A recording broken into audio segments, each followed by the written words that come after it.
All right, hello everyone. So today's lecture is going to focus on Maine's community organizations, both political and social causes. So when we talk about political causes, they're typically something that has to do with a function of the government. So it could be a proposed law or a group disagreeing with the law or treatment of a group of people that is unlawful. And then you have social causes, which more impact society as a whole. So it could again be the treatment of people or wanting to gain awareness for a particular cause. Your keys for today's slides are all your primary sources are in green, all your questions are at the bottom in blue, and all your vocab is underlined. So the first group we're going to talk about is the Maine Charitable Mechanics Association. So this would fall under a more social cause. It was founded in Portland in 1815, and its main goal was to be able to help mechanics and their families in order to promote inventions and improvements in the field of mechanics. So it was assisting young mechanics with things like loans. So this social cause is still active. It's still active in Portland. They have a website. They also have the Mechanics Hall, which is now primarily used as an arts and kind of culture venue where they put on all different types of community events. So here's your primary source right here in blue. It's a House Rights banner in Portland in 1841. So this is the banner of the association. And then here's your description below. And then here's a link if you want to know more to the active Mechanics Hall in Portland. So, what members of the community would find this association most helpful and why? So, think about your community and do you know anyone that would find this type of association helpful and why?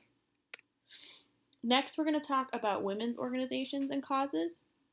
So, despite society insisting that women's role was mainly to keep the house clean and those sorts of things, in the 19th century, women couldn't vote or hold political office. So, to gain a sense of independence and to get their ideas out into society, they formed politically motivated clubs and organizations. So, these successful groups would raise money for all different types of causes, get their message heard. The main two groups that we're going to talk about are the temperance and suffrage groups. So they were very popular during the Civil War years, and later on after that, that's when they started to gain traction. Maine women would do things like knit socks and provide other goods to Union soldiers, raise money, and send all these different needed items. And then during and after the war, these groups were also raised money to establish war monuments. So if you ever go into town or if you go and you see a statue, it may have been something that was sponsored by a women's group at the time. In Portland specifically, women were also active in anti-slavery or abolitionist movements in societies before and during the war. So these were groups that sought to end slavery. So they would do things like help slaves who had escaped find refuge or make connections. And they would also hold lectures where they would talk openly about why we should end slavery. So, how did forming clubs and organizations provide financial and political independence for women? What did they allow women to do that they wouldn't have otherwise been able to? Remember, they couldn't vote and they couldn't hold political office. So, how did these groups give them political and financial independence? So, one group specifically is the Maine Christian Women's Temperance Union, or WCTU. So essentially, what temperance means is not consuming alcohol, staying away, avoiding, abstaining from alcohol.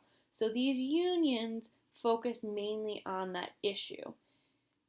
From the mid 19th century to the first half of the 20th century, so the Portland mayor and the Civil War general were very, very, very, very active and supporters of the temperance and prohibition. So these women had support in those offices, and Congress Street in Portland remains the headquarters of this union.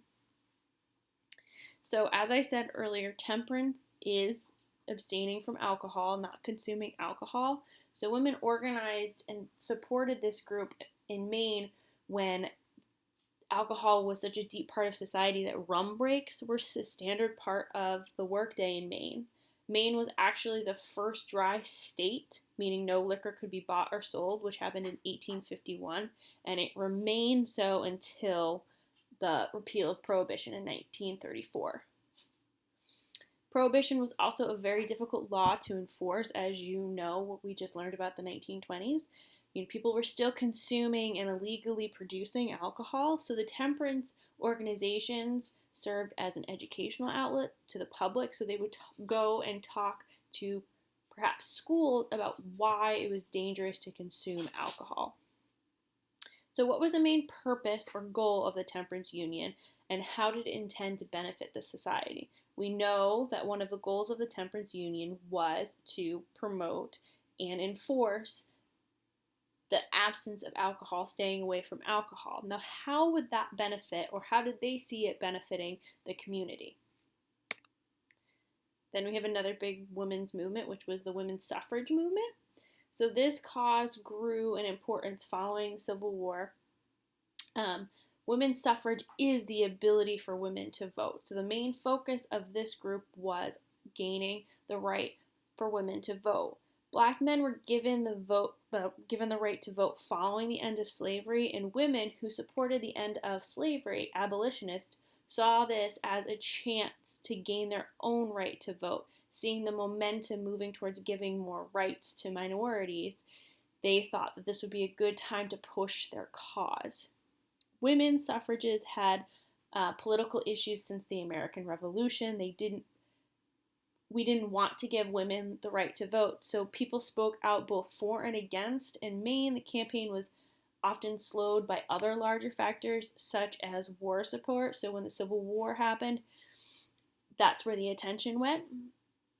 Suffrage and anti-suffrage associations with men and women on both sides of the issue didn't have their own headquarters, so they met in town halls or grange halls, which often serves as a gathering place or a location for their meetings. So they didn't have one set location that they knew that they would have regularly to meet. They didn't have their own building like many of these other organizations did. So how could not having a headquarters affect a community organization? What types of things might happen if you didn't have a secure location to meet and gather with your other organization members? And then this is the last group we're going to talk about. We're going to talk about student organizations on college campuses. So often social and political organizations start on college campuses. This is because college campuses have an abundance of space where students can organize. They can organize in town or in dorm rooms. They can organize in different types of study areas. So this is also the time when people are first starting to vote, since the voting age is 18. So this has provided historically a time for students to become politically active and starting to express their own political ideology. So what makes college campuses an easy place to form organizations? Look at the above statements in the slide for your answer. We see that student organizations on campus really flare up during the civil rights era. So if we look in Maine, students have taken part in protests and campaigns for several decades, with the most well-known occurring in the 1960s and 1970s. Franco-American students formed groups that helped keep their language and heritage alive, so they spoke primarily French, and it was not allowed in schools unless you were taking a foreign language class. And not being able to speak their own language really takes away a part of their identity, so they formed groups in order to protect that right. Black students took part in movements that addressed the housing crisis. So the housing crisis looked like there was landlords who actively discriminated against these students, making sure that they couldn't live in certain neighborhoods or they couldn't live near certain types of places. So they would discriminate, they would increase rent properties, they would come up with any reason not to allow African Americans to become tenants in these buildings. Wabanaki students created and joined organizations supporting their language and traditions.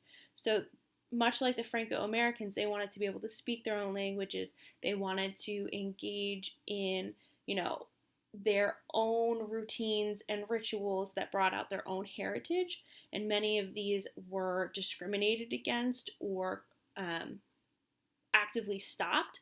There was also a lot of legislation that was trying to take away different rights that the Wabanaki had gained over the years.